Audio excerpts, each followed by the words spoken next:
Un mundo feliz, por Aldous Huxley. 6. Capítulo 5.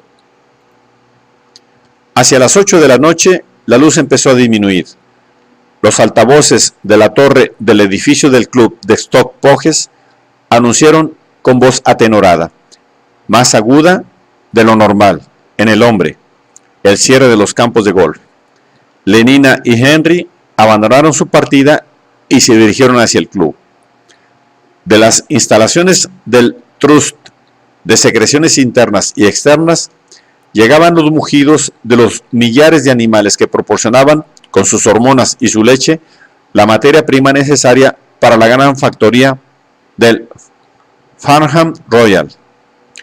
Un incesante zumbido de helicópteros llenaba el aire teñido de luz crepuscular. Cada 2 minutos y medio, un timbre y unos silbidos anunciaban la marcha de uno de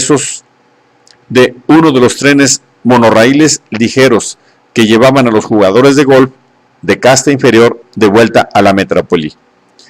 Lenina y Henry subieron a su aparato y despegaron. A 250 metros de altura, Henry redujo las revoluciones de la hélice y permanecieron suspendidos durante 1 o 2 minutos sobre el paisaje que iba disipándose. El bosque de Burhan Beach se extendía como una gran laguna de oscuridad hacia la brillante ribera del firmamento occidental. Escarlatas en el horizonte, los restos de la puesta de sol palidecían, pasando por el color anaranjado, amarillo más arriba y finalmente verde pálido, acuoso. Hacia el norte, más allá y por encima de los árboles, la fábrica de secreciones internas y externas resplandecía con un orgulloso brillo eléctrico que procedía de todas las ventanas de sus 20 plantas. Saliendo de la bóveda de cristal, un tren iluminado se lanzó al exterior. Siguiendo su rumbo sudeste a través de la oscura llanura, sus miradas fueron atraídas por los majestuosos edificios del crematorio de Slough. Con vistas a la seguridad de los aviones que circulaban de noche, sus 4 altas chimeneas aparecían totalmente iluminadas y coronadas con señales de peligro pintadas en color rojo. Eran un excelente mojón. ¿Por qué las chimeneas tienen esa especie de balcones alrededor?, preguntó Lenina. Recuperación del fósforo, explicó Henry telegráficamente. En su camino ascendente por la chimenea, los gases pasaban por 4 tratamientos distintos. El P2O5 antes se perdía cada vez que había una cremación. Actualmente se recupera más del 98% del mismo. Más de 1,5 kg por cada cadáver de adulto. En total, casi 400 toneladas de fósforo anuales. Solo en Inglaterra. Henry hablaba con orgullo, gozando de aquel triunfo como si hubiese sido suyo propio. Es estupendo pensar que podemos seguir socialmente útiles aún después de muertos, que ayudamos al crecimiento de las plantas. Mientras tanto, Lenina había apartado la mirada y ahora la dirigía perpendicularmente a la estación del monorraíl. Sí, es estupendo, convino. Pero resulta curioso que los alfa y betas no hagan crecer más las plantas que esos asquerosos gamas, deltas y épsilons de aquí. Todos los hombres son físico-químicamente iguales, dijo Henry, sentenciosamente. Además, hasta los epsilones ejecutan servicios indispensables. Hasta los epsilones. Lenina recordó súbitamente una ocasión en que, siendo todavía una niña, en la escuela, se había despertado en plena noche y se había dado cuenta, por primera vez, del susurro que acosaba todos sus sueños. Volvió a ver el rayo de la luz de luna, la hilera de camitas blancas. Oyó de nuevo la voz suave, que decía, las palabras seguían presentes, no olvidadas, inolvidables después de tantas repeticiones nocturnas. Todo el mundo trabaja para todo el mundo. No podemos prescindir de nadie. Hasta los epsilones son útiles. No podíamos pasar sin los epsilones. Todo el mundo trabaja para todo el mundo. No podemos prescindir de nadie. Lenina recordaba su primera impresión de temor y de sorpresa, sus reflexiones durante media hora de desvelo, y después, bajo la influencia de aquellas repeticiones interminables, la gradual sedación de la mente, la suave aproximación del sueño. Supongo que a los epsilones no les importa ser epsilones, dijo en voz alta. Claro que no, es imposible. Ellos no saben en qué consiste ser otra cosa. A nosotros sí nos importaría, naturalmente, pero nosotros fuimos condicionados de otra manera. Además, partimos de una herencia diferente. Me alegro de no ser una epsilon, dijo Lenina, con acento de gran convicción. ¿Y si fuese una epsilon? Y si fueses una epsilon, dijo Henry, tu condicionamiento te induciría a alegrarte igualmente de no ser una beta o una alfa. Puso en marcha la hélice delantera y dirigió el aparato hacia Londres. Detrás de ellos, a poniente, los tonos escarlata y anaranjados casi estaban totalmente marchitos. Una oscura faja de nubes había ascendido por el cielo. Cuando volaban por encima del crematorio, el aparato saltó hacia arriba, impulsado por la columna de aire caliente que surgía de las chimeneas, para volver a bajar bruscamente cuando penetró en la corriente de aire frío inmediata. «Maravillosa montaña rusa», exclamó Lenina riendo complacida. Pero el tono de Henry, por un momento, fue casi melancólico. «¿Sabes en qué consiste esta montaña rusa?», dijo. «Es un ser humano que desaparece definitivamente». Esto era ese chorro de aire caliente. Sería curioso saber quién había sido, si hombre o mujer, alfa o épsilon. Suspiró y después, con voz decididamente alegre, concluyó. En todo caso, de una cosa podemos estar seguros. Fuese quien fuese, fue feliz en vida. Todo el mundo es feliz actualmente. Sí, ahora todo el mundo es feliz, repitió Lenina como un eco. Habían oído repetir estas mismas palabras 150 veces cada noche durante 12 años. Después de aterrizar en la azotea de la casa de apartamentos de Henry, de 40 plantas, en Westminster, pasaron directamente al comedor. En él, en alegre y ruidosa compañía, dieron cuenta de una cena excelente. Con el café sirvieron soma. Lenina tomó 2 tabletas de medio gramo y Henry 3. A las 9:20 cruzaron la calle en dirección al recién inaugurado cabaret de la abadía de Westminster. Era una noche casi sin nubes, sin luna y estrellas. Pero afortunadamente, Lenina y Henry no se dieron cuenta de este hecho más bien deprimente. Los anuncios luminosos, en efecto, impedían la visión de las tinieblas exteriores. Calvin Stubbs y sus 16 saxofonistas. En la fachada de la nueva abadía, las letras gigantescas destellaban acogedoramente. El mejor órgano de colores y perfumes. Toda la música sintética más reciente. Entraron. El aire parecía cálido y casi irrespirable, a fuerza de olor de ámbar gris y madera de sándalo. En el techo abovedado del vestíbulo, el órgano de color había pintado momentáneamente una puesta de sol tropical. Los 16 saxofonistas tocaban una vieja canción de éxito. No hay en el mundo un frasco como mi querido frasquito. 400 parejas bailaban un five-step sobre el suelo brillante, pulido, y Lenina y Henry se sumaron pronto a los que bailaban. Los saxofones maullaban como gatos melódicos bajo la luna. Gemían en tonos agudos, atenorados, como en plena agonía. Con gran riqueza de sones armónicos, su trémulo coro ascendía hacia un clímax, cada vez más alto, más fuerte, hasta que al final, con un gesto de la mano, el director daba vuelta a la última nota, estruendoso de música etérea, y borraba de la existencia a los 16 músicos, meramente humanos. Un trueno en el bemol mayor. Luego seguía una deturgescencia gradual del sonido y de la luz, un diminuendo que se deslizaba poco a poco, en cuartos de tono, bajando, bajando, hasta llegar a un acorde dominante susurrado débilmente, que persistía mientras los ritmos de 5x4 seguían sosteniendo el pulso por debajo, cargando los segundos ensombrecidos por una intensa expectación. Y al fin, la expectación llegó a su término. Se produjo un amanecer explosivo y, simultáneamente, los 16 rompieron a cantar. Frasco mío, siempre te he deseado. Frasco mío, ¿por qué fui decantado? El cielo es azul dentro de ti y reina siempre el buen tiempo, porque no hay en el mundo ningún frasco que a mi querido frasco pueda compararse.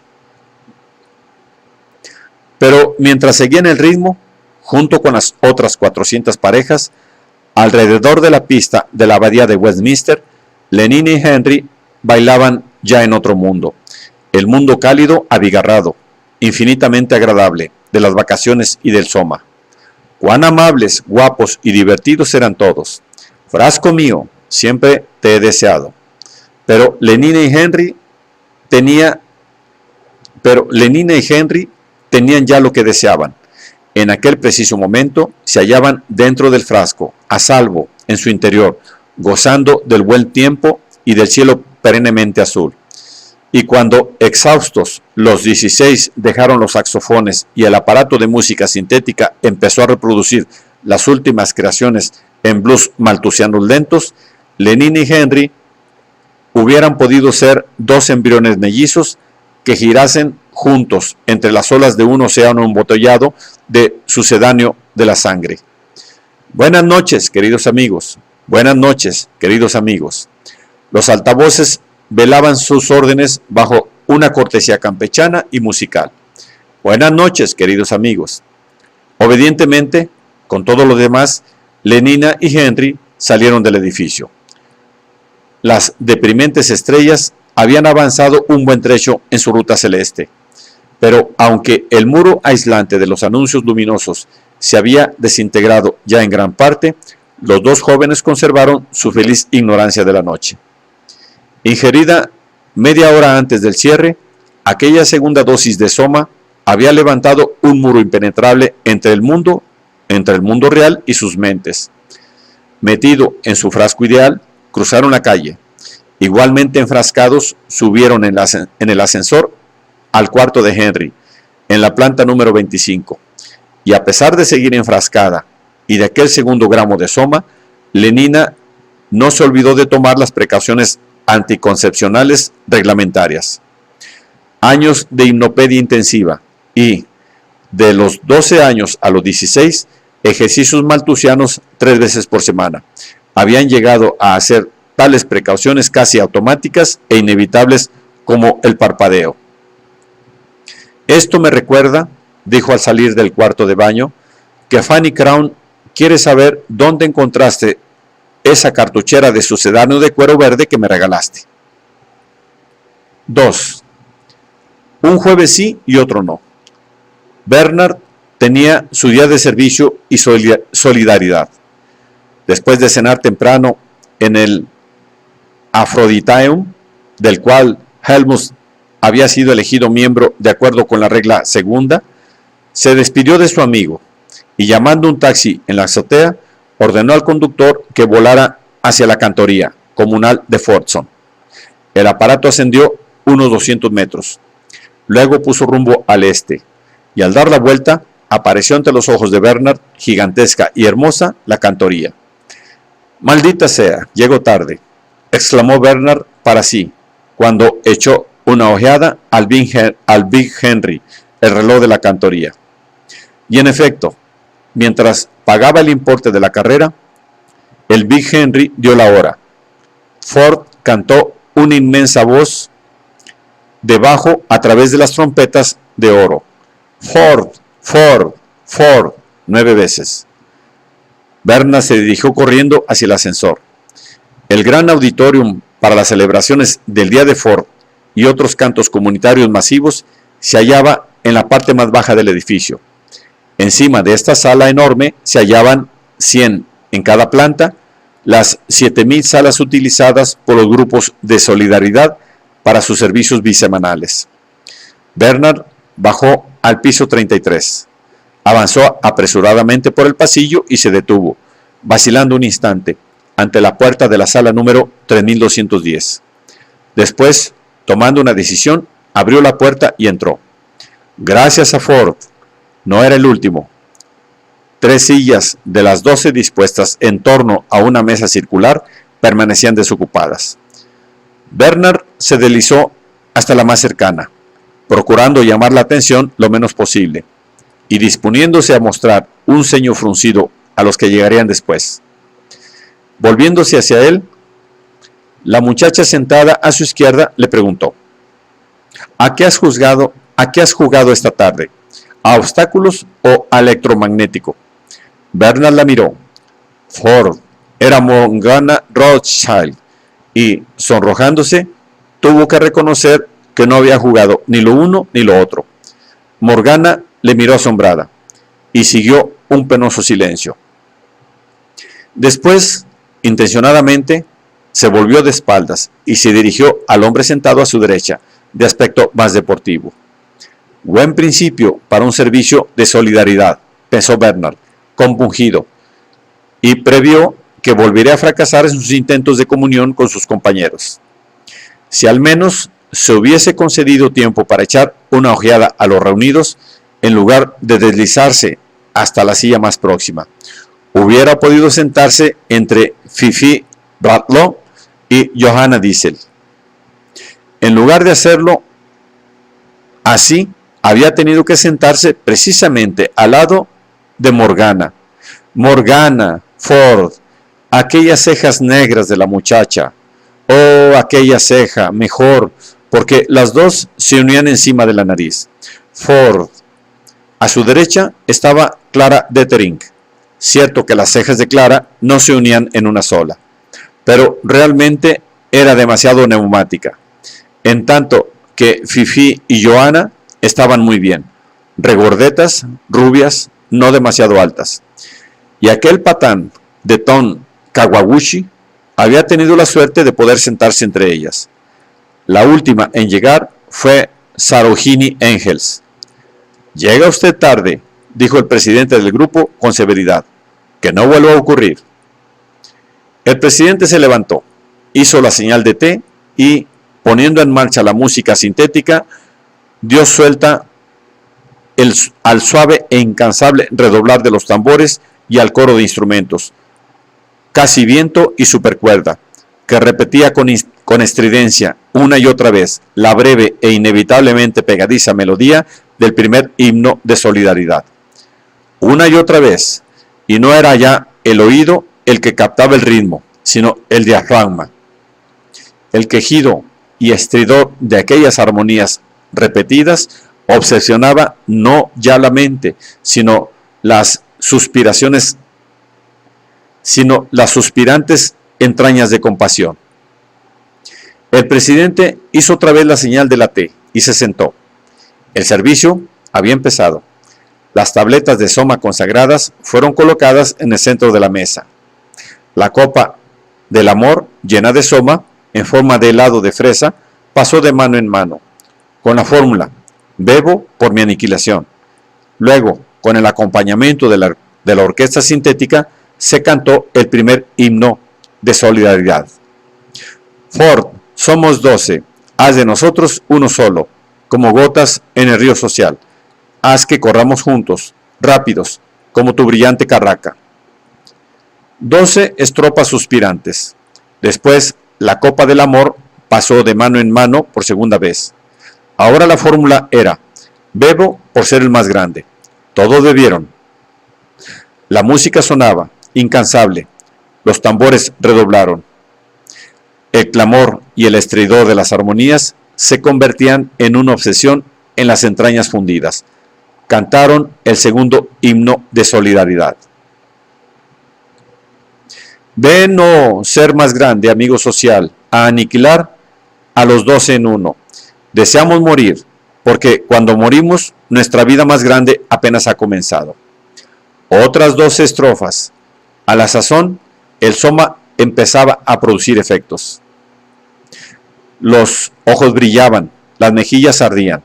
La luz interior de la benevolencia universal asomaba a todos los rostros en forma de sonrisas felices, amistosas.